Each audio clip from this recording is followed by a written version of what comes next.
आवाज़ आ रही है सबको यार मेरी?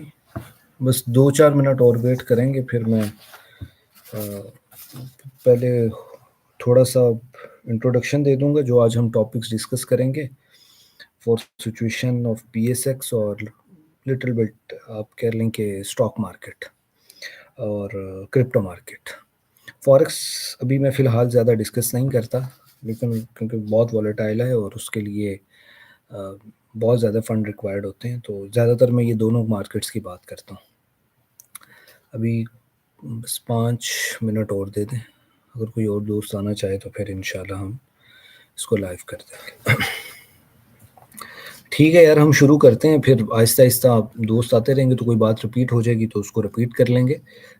वैसे सब बता दें, आवाज़ आ रही है? मैसेज में ही बेशक मुझे क्लियर कर दें कि सबको आवाज़ मेरी ठीक आ रही है, कोई इश्यू तो नहीं आ रहा आवाज़ में? यार पॉइंट टू पॉइंट मैं पहले डिस्कस कर लेता हूँ, फिर आप लोगों से सवाल ले लेंगे। पहला मैं सिर्फ स्टॉक मार्केट को डिस्कस करूँगा, उससे रिगार्डिंग जितने भी सवाल होंगे वो फिर आपसे लेते रहेंगे साथ-साथ।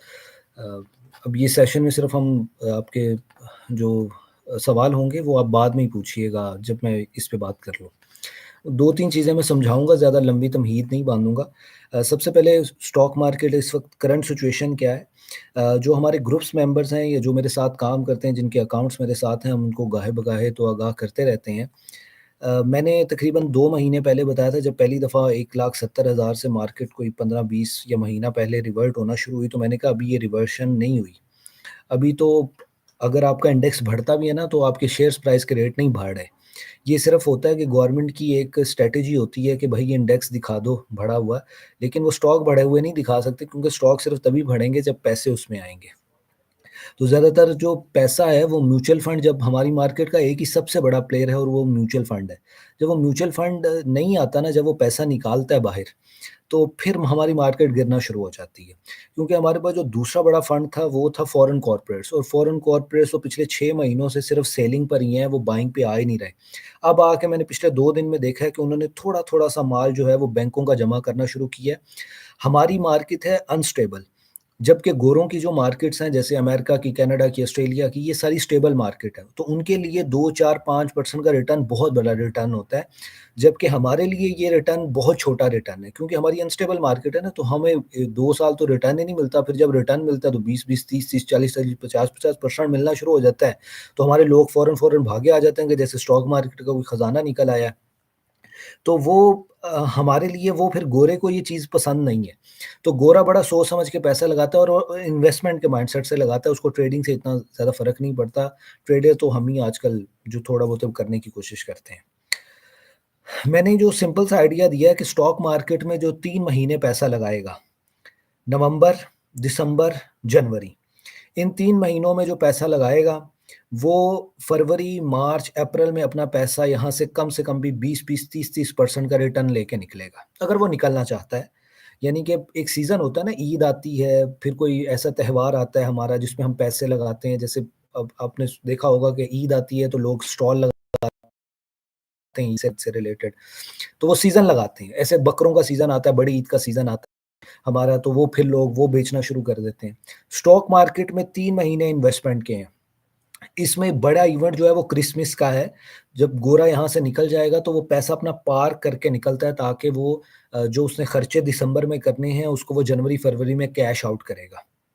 तो वो जब वो कैश आउट करने जाता है तो वो अभी से इन्वेस्टमेंट करना शुरू करता है। आपने भी इस माइंडसेट के साथ इन्वेस्टमेंट करनी है।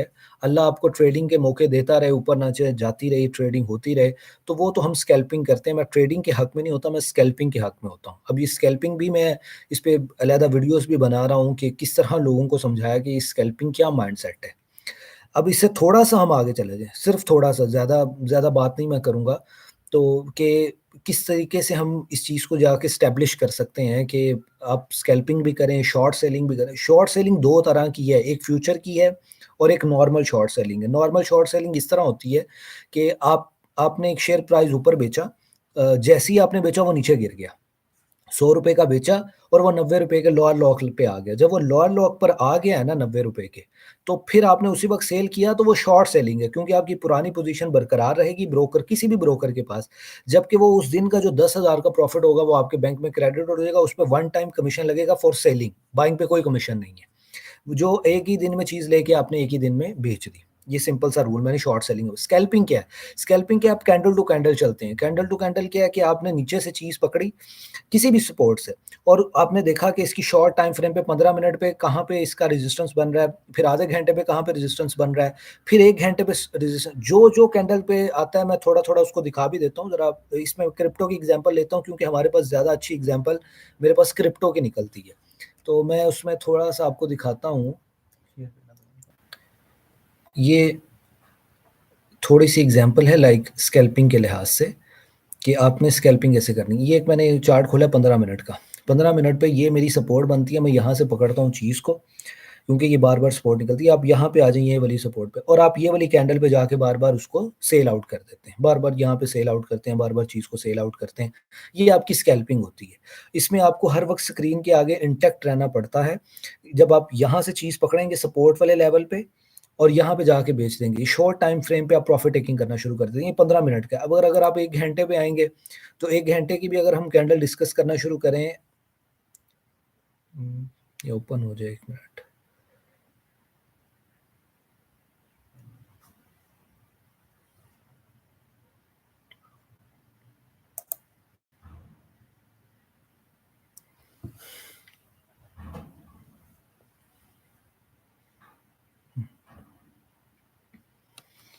अब ये 1 घंटे की मैंने कैंडल खोली, अगर आप 1 घंटे की स्कैल्पिंग करना चाहते हैं, यानी कि 1 घंटा आप स्क्रीन के सामने बैठ सकते हैं, तो आप क्या करेंगे, इस सपोर्ट से इस चीज़ को पकड़ेंगे।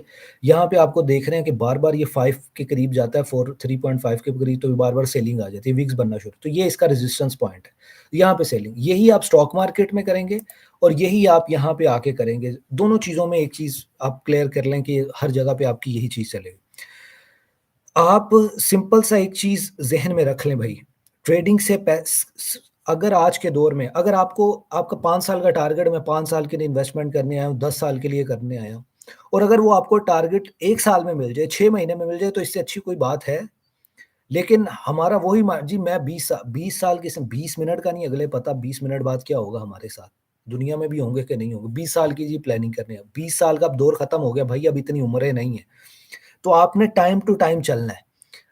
अब दौर फ़ास्ट है, अब हर चीज़ जल्दी हो रही है। आप अभी भी 20 साल ये 1990 में 2000 में सोच रहा था कि मैं 20 साल के लिए इन्वेस्टमेंट करने आया हूँ, इसलिए इस माइंडसेट से निकल आएँ, तभी आप थोड़ा-सा काम कर पाएँगे इन मार्केट्स में। अब मैं करंट सिचुएशन में मैंने सिंपल सा ज़्यादा लंबी तमहीद नहीं की क्योंकि आपके सवाल-जवाब लेंगे ज़्यादा तो आपको अपने स्टॉक से रिलेटेड गुफ्तगू चाहिए होगी, कि 3 महीने के लिए इन्वेस्टमेंट करनी पड़ेगी, नवंबर, दिसंबर, जनवरी पैसा डालते रहें अच्छे स्टॉक्स में, जो मैं स्टॉक्स अभी बताऊँगा कि इन स्टॉक्स में पैसा लगाएँ तो आपको बहुत अच्छा रिटर्न मिलेगा। उसमें उसकी जो इंडिविजुअल कैपेसिटी होगी वो भी मैं डिस्कस कर दूँगा। तीसरा ये है कि सीएम में गैप का एक सवाल मुझसे बहुत पूछा जाता है, जो मैंने लास्ट टाइम 1 महीने से कह रहा था सीएम में गैप फिल हो रहा है, सीएम में गैप फिल हो रहा है। ये क्या होता है और किस तरह? इसको मैं स्क्रीन से ही समझा देता हूँ। हम अपने एडवांस चार्ट पे चलते हैं, एक बेस्ट एग्ज़ाम्पल मेरे पास खुली हुई है वहान की। ये एक शेयर है, वहान डिफेंस सेक्टर से रिलेटेड शेयर है, केमिकल सेक्टर से भी रिलेटेड है। वहान जो था ये कितने महीनों से यहीं पे ये खड़ा हुआ ऊपर वाली लाइन पे आप देखेंगे ये वाली जो स्टेज है ना, ये वाली स्टेज, अगर मैं यहाँ से आपको स्क्रीन करूँ इसमें आ जाएँगे हम 1 मिनट देंगे मुझे। ये वाली जो लाइन है ना, ये हमारे पास ये वाला जो एरिया है, ये वाला एरिया। इस एरिया में अगर आप देखोगे तो यहाँ पे ये कंसोलिडेशन फ़ेज़ में था। अब इससे ये ऊपर भी जा सकता था और नीचे भी आ सकता था। नीचे आने के क्यों ज़्यादा चांसेस हैं, मैं अपने टीम को बता रहा था, ये सीएम में गैप पैदा हुआ हुआ है। ये जो जगह देख रहे हो आप, ये सीएम में गैप है। सीएम में गैप क्या होता है कि जब कोई स्टॉक अगले दिन ओपन होता है, तो वो उसमें ट्रेडिंग होती ही नहीं, वो अपर लॉक पे ही ओपन होता है। जो कि ये आप छोटा-सा निशान देख रहे हैं कि इसको लगातार 2 अपर लॉक लगे थे ₹335 से ऑनवर्ड और ये जाके रुका था ₹395 पे। 2 अपर लॉक लगने की वजह से ये इसमें एक बहुत बड़ा गैप पैदा हो गया ये। अब कोई भी स्टॉक हो टेक्निकली सूरत में, चाहे वो क्रिप्टो में हो, चाहे वो फॉरेक्स में हो या चाहे वो यहाँ पे हो, स्टॉक मार्केट में, वो इस गैप को फिल करने आएगा और ये इसने गैप अपना फिल किया। और जैसे ही फिल किया यहाँ पे विग लगी और यहाँ पे विग लगने के बाद वो आके बिल्कुल उसी गैप की स्टेज पे जाके खड़ा हो गया। 331 ₹335 के पास और उसके बाद आप देख रहे हैं कि मुसलसल अब क्या इसमें हो गया भाई, अब ये मुसलसल ऊपर जाना शुरू हो गया क्योंकि इसने अपना गैप फिल कर दिया। ये टेक्निकल्स पे गैप एक और अगर मैं गैप की बात करूँ तो ये यहाँ पे इसको एक और अपर लो का गैप लगा था, फिर वो फिल करने आया, ऊपर चला गया था, फिर इस गैप को फिल करने आया, ये वो पोज़ीशन है, जिसको वो फिल करने आता है बार-बार। अब ये जो चीज़ें हैं ना, ये टेक्निकल्स हैं, प्योर टेक्निकल्स। अगर आपके फंडामेंटल भी स्ट्रॉन्ग हो और टेक्निकल भी स्ट्रॉन्ग हो, तो आप दोनों जगहों पे बहुत अच्छे तरीके से इस मार्केट में सस्टेन भी कर सकते हैं और पैसा भी बना सकते हैं। तीसरा, क्रिप्टो से रिलेटेड सवाल पूछा जाता है कि रिस्क मैनेजमेंट क्या है मेरे से? तो रिस्क मैनेजमेंट क्रिप्टो से रिलेटेड ये है कि अगर तो आप अ, सिंपल सी बात करूँ, देखो मैंने कल भी एग्ज़ाम्पल दे रहा था अपने अकाउंट से रिलेटेड।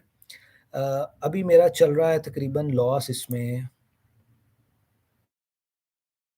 मैं लॉस की ज़्यादा बात इसलिए करता हूँ, प्रॉफ़िट पे नज़र रखता हूँ। अभी थोड़ा-सा ये मेरा ही अकाउंट है, मैंने कल इस पे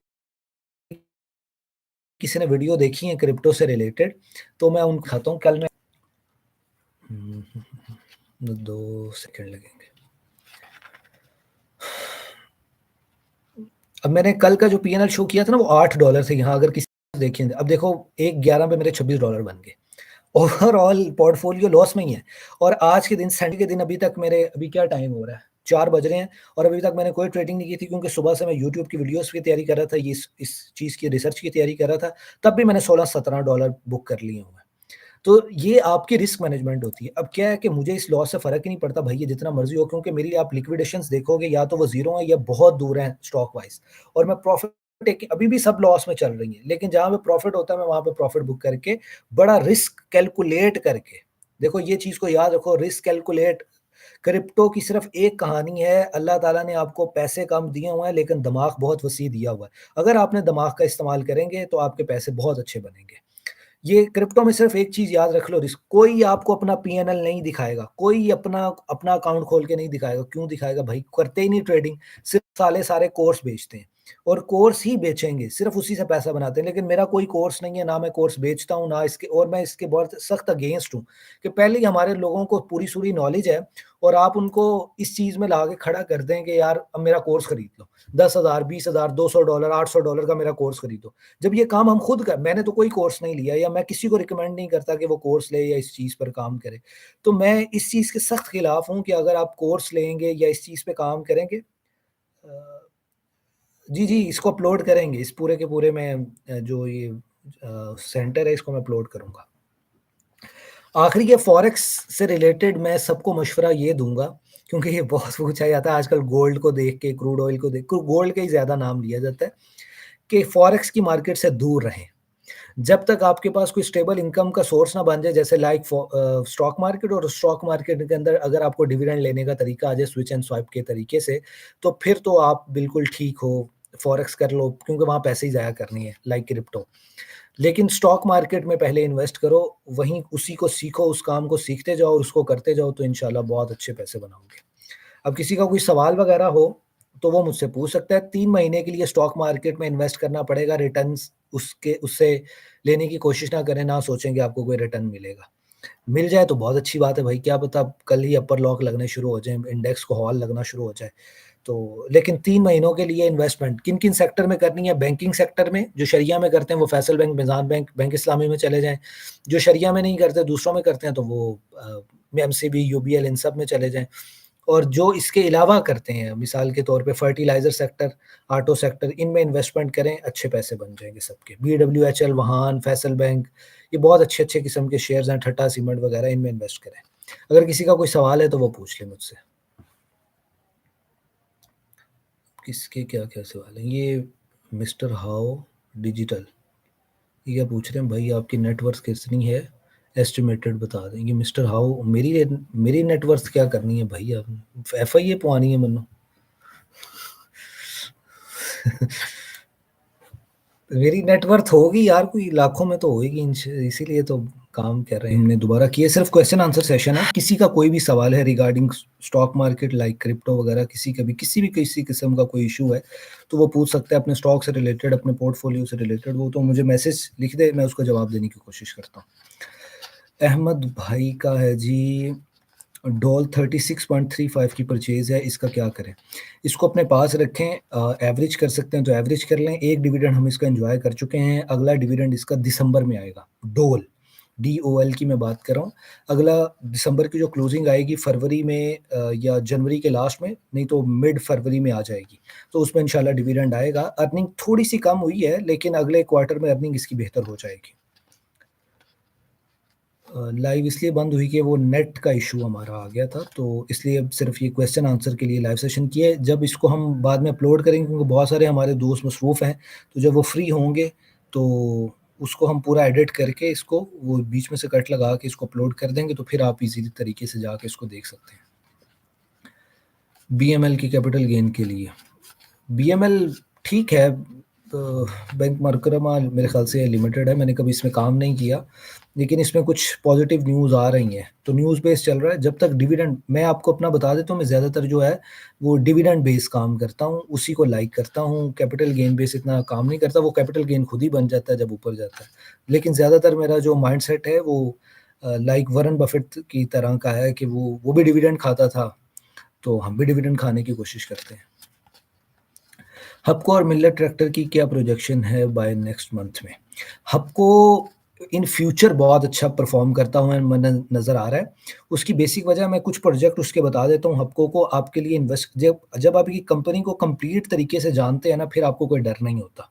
क्योंकि फिर आप उसमें रिसर्च करके होते हो। हबको बहुत सारे प्रोजेक्ट पे काम कर रहा है। एक तो वो ईवी स्टेशंस लगा रहा है, यानी कि पीएसओ, अटक वालों के साथ वो उनकी मैनेजमेंट इस मामले में बहुत अच्छी है कि वो उन जगहों पे, जैसे ठट्टा की मैनेजमेंट बहुत अच्छी है, उस तरह इनकी मैनेजमेंट बहुत अच्छी है और बहुत कोऑपरेटिव लोग हैं।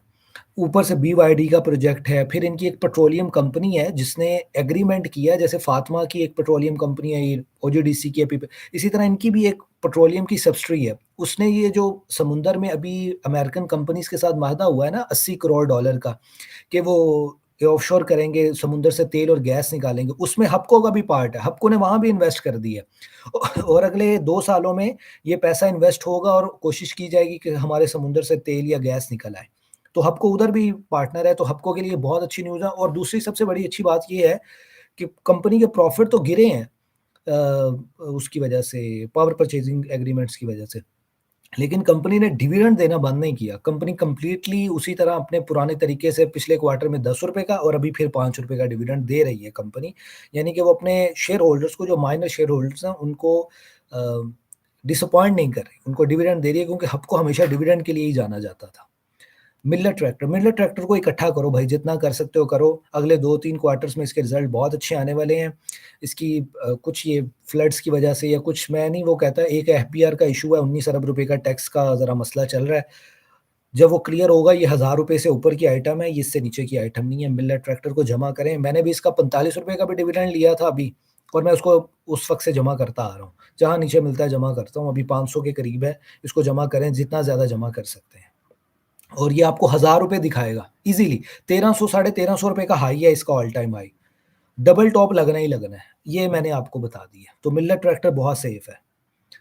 अ, आपको मिल्लत हो गया, स्टॉक मार्केट से स्टेबल अर्निंग के लिए कितना कैपिटल होना चाहिए? ये कितना कैपिटल होना चाहिए, सवाल है कि स्टॉक मार्केट में स्टेबल अर्निंग के लिए, तो मेरे, अगर मैं वैसे वैसे तो मैं एग्ज़ैजरेट नहीं करता, लेकिन मेरे ख़्याल से जितने अब कंपनीज़ के रेट हो चुके हैं और जो डिविडेंड की प्रोजेक्शन है 10 से 15%, कहीं की तो 5% है, लेकिन आप 10% इसको रखें, जो अब डिविडेंड यील्ड आ रही है तकरीबन अच्छे स्टॉक्स की, तो ₹1 करोड़ तो होने चाहिए। ₹1 करोड़ से आप अच्छे पैसे बना लेते हैं। मतलब कि अच्छा डिविडेंड आ जाता है, आपका दिल लगा रहता है डिविडेंड्स में। वो मैं, क्योंकि मेरा डिविडेंड लिस्ट शेयर करता रहता हूँ अपने ग्रुप्स में, तो उससे आपको एक अच्छा मिल जाता है पढ़ना। जिनका कैपिटल कम है, लाइक 2 लाख, तब ओनली डिविडेंड में वर्क नहीं हो सकता। बिल्कुल, 2 लाख पे तो आप क्या डिविडेंड पे काम करेंगे, फिर आपको एक्स्ट्रा मेहनत करनी पड़ेगी, लाइक कैपिटल गेन के लिए अच्छे-अच्छे स्टॉक्स में काम करें, फिर भी बुरे स्टॉक्स में ना जाइएगा। ये आपसे रिक्वेस्ट है मेरी सबसे। सर, डोल का लॉन्ग टर्म के लिए, डिविडेंड के लिए रखा, बिल्कुल रखा जा सकता है। डोल डिविडेंड देने वाली आइटम है, हाफ ईयरली, ईयरली डिविडेंड देता है, नहीं तो ईयरली तो कंपल्सरी देना है। हाफ ईयरली दे दे तो आपकी मौज है, और अभी बहुत अच्छे रेट्स पे है, इसको इसमें इन्वेस्ट किया जा सकता है। यार आप ये देखो कि जहाँ सट्टा जुआ चल रहा है जिन कंपनीज़ में, ₹2-2 की बनीज़ की ₹2 ₹4 की अर्निंग आ रही है, ₹100 से ऊपर। और ये फैसल बैंक की ₹10 ₹12 की अर्निंग है, अटलस इंश्योरेंस की ₹10-12 की अर्निंग आ रही है और वो शेयर ₹80 पे घूम रहा है। तो कितना बड़ा सट्टे की गेम है ये। सपोर्ट्स देखा करें, ये मैंने एक सपोर्ट का कॉन्सेप्ट बताया, वो अपने वीडियोज़ में जाता हूँ मैं और ना बहुत ज़रूर अ देखो मेरे पास इसकी सपोर्ट पहली जो निकल के आ रही है वहान की, वो ये स्टेज है। तो मैंने यहाँ पे एवरेज किया। अगर मैंने ₹400 का खरीदा हुआ था, तो मैंने ये ₹335 के करीब इसको एवरेज किया है, मैंने शेयर्स खरीदे थे और मैं उस टाइम ग्रुप में भी बता रहा था कि इस लेवल पे मैं शेयर्स खरीदूँगा क्योंकि सीएम में गैप फिल हो चुका है। तो दूसरी अगर ये यहाँ से गिरता तो मैं फिर यहाँ पे भी आके शेयर्स खरीदता। ये सीएम में गैप, ये छोटा-सा पैदा हुआ था, ये फिल हुआ, मैंने फिर 256 पे बाय करना था। लेकिन मैंने यहीं पे कर लिया, यहीं से ऊपर जाना शुरू हो गया है। तो एवरेज हमेशा सपोर्ट देख के करनी है, अंधाधुंध नहीं करना शुरू कर देनी कि बस ही एवरेज कर पैसा डाल ही के नहीं, नहीं। आपने सपोर्ट देखनी है और मैं अपनी हर तकरीबन वीडियोज़ जो कंप्लीट वीडियोज़ बना रहा होता हूँ, उसमें सपोर्ट और रेजिस्टेंस का कॉन्सेप्ट बता रहा होता हूँ। हमेशा आपने वेट करना है तब तक, जब तक वो सपोर्ट पे नहीं आता तब तक और आएगा लाज़मी हर टेक्निकल्स पे शेयर उतरेगा और वो सपोर्ट पे आएगा। डोल के डिविडेंड का मैंने बता दिया है कि उसको रखना भी चाहिए और वो मिलेगा भी डिविडेंड आपको और डोल का मुकाबला था ईपीसीएल के साथ। अब ईपीसीएल पे पिछले 2-3 साल से बहुत बुरा वक़्त आया हुआ है। तो हमने इसी वजह से अपना सारा कैपिटल जो था वो ईपीसीएल से शिफ्ट कर लिया डोल की तरफ।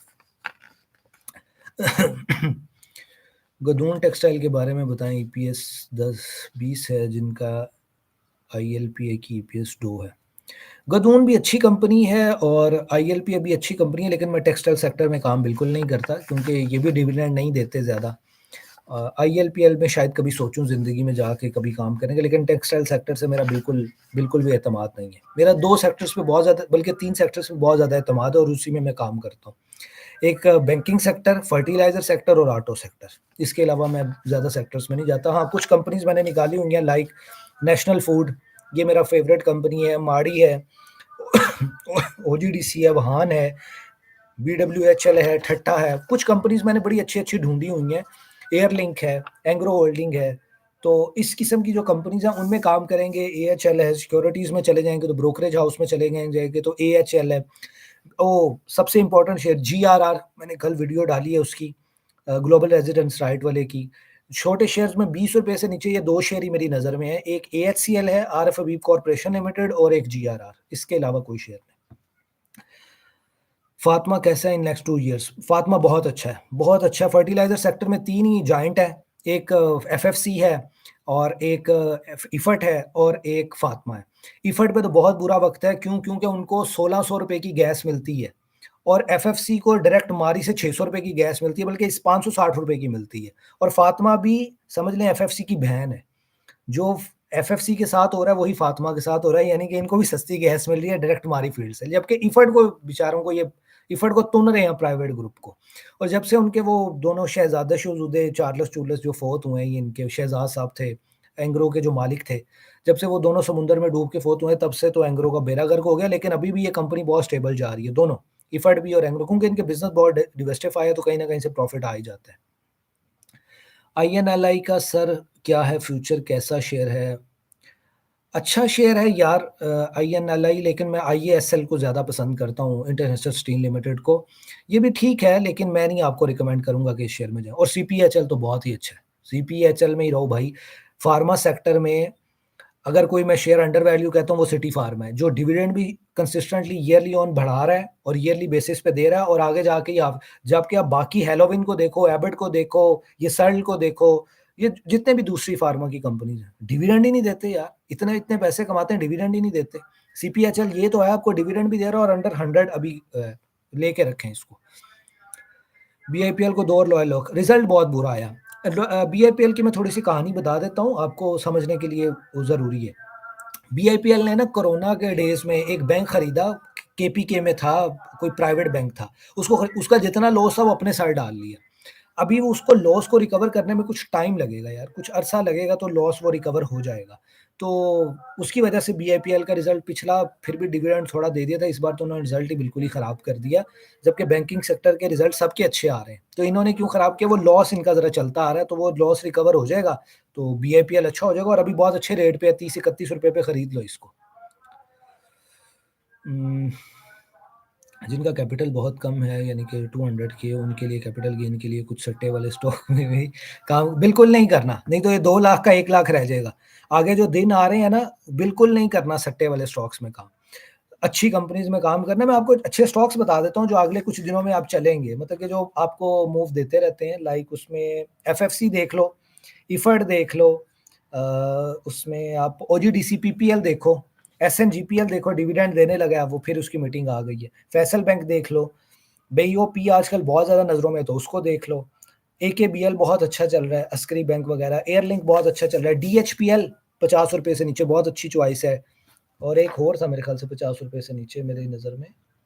हाँ, एक कंपनी है अगर इन्वेस्टमेंट वाले, एटीआईएल, एटलस इंश्योरेंस और सेंचुरी इंश्योरेंस, ये दोनों में इन्वेस्ट करके रखो। दिसंबर में ₹6-6 ₹7-7 का डिविडेंड मिलेगा इंशाल्लाह। सट्टे वाले स्टॉक में भी कहा अच्छा जी, सर साज़ियो के बारे में बताओ। अभी थोड़ा-सा वेट कर लें, साज़ियो बहुत महँगा शेयर हो चुका है। बहुत अच्छी कंपनी है, एक्सपेंसिव नहीं है, ये मैं कहूँ कि अगर आप कहो ना ₹2000 का महँगा है, बिल्कुल नहीं महँगा भाई, जितना बड़ा बिज़नेस है ये ₹3000 का भी सस्ता है। लेकिन मैं नहीं रिकमेंड कर रहा, अभी काम नहीं कर रहा मैं साज़ियो में, उससे अच्छी बहुत सारी चॉइसेस है। यार बीडब्ल्यूएचएल मिल रहे हैं, ट्रैक्टर इतने सस्ते-सस्ते मिल रहे हैं। जो चीज़ चल गई है उसके पीछे भागना है, जो चीज़ नहीं चली, जो नीचे अभी उसके उसको पकड़ो जाके। मोहम्मद बट सर फातिमा वाले कंजूस हैं इस डिविडेंड एज़ कम्पेयर टू जी, जी, फातिमा वाले तो बहुत ही कंजूस हैं। एफएफसी का तो कोई मुकाबला ही नहीं है सर, एफएफसी जायंट है। वो हमारे पाक फ़ौज वाले लोग हैं, तो वो जायंट है। फातिमा भी उन्हीं की कहीं न कहीं सब्सिडी है, ये मैं आपको बता दूँ, क्योंकि इन्हें भी गैस सस्ती मिल रही है। तो लेकिन एफएफसी का ये है कि एफएफसी का तो कोई मुकाबला ही नहीं है। बस इतना ही कहेंगे। बीओपी के बारे में कुछ बीओ बैंक ऑफ खैबर क्यों नहीं चल रहा? बैंक ऑफ खैबर इन्वेस्टमेंट वाली आइटम है इसलिए नहीं चल रहा और बीओपी इस वजह से चल रहा है कि वो इन्वेस्टर प्लस है। देखिए यहाँ की 8 करोड़ आबादी है पंजाब की, तो इस वजह से वो ज़्यादा चलता है। बैंक वो केपी के भी मेरे ख्याल से 3-4 करोड़ आबादी है, मेरे ख्याल से 1 डेढ़ करोड़ आबादी है, मुझे सही नहीं पता। तो इस वजह से वो नहीं चल रहा। ये इन्वेस्टमेंट वाली आइटम है, बैंक ऑफ खैबर इन्वेस्टमेंट वाली, बीओपी इन्वेस्टमेंट प्लस ट्रेडिंग दोनों आइटम्स में चलेगा।